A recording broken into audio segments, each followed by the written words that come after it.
Qu'en dit la Bible? Alors, la première mention du parler en langue, ce n'est pas la Pentecôte. Je suis sûre que la plupart de ceux qui connaissent déjà ou qui ont entendu parler vont dire: «Ah mais c'est à la Pentecôte» et non, ce n'est pas à la Pentecôte, comme beaucoup pourraient le croire, mais c'est Jésus qui en parle. J'ai vraiment voulu aussi me dire: «Mais est-ce que Jésus parlait en langue?» C'est une question que je me posais.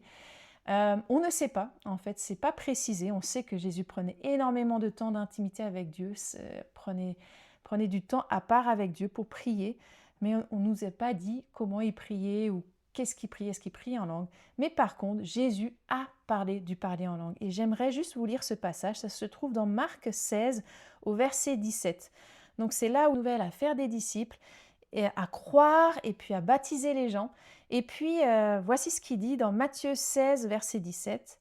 Voici les signes miraculeux qui accompagneront ceux qui auront cru. Donc il y a déjà une première étape, c'est croire. Si tu veux avoir le parler en langue, c'est donner ta vie à Jésus, c'est croire que Jésus est fils de Dieu, mais c'est pas juste que ça reste une croyance, c'est vraiment Jésus comme tu l'acceptes dans ta vie, il devient ton sauveur, ton Seigneur.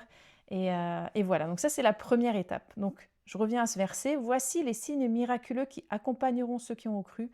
En mon nom, ils chasseront des démons, ils parleront des langues nouvelles. Donc ça c'est la première fois qu'on parle du parler en langue.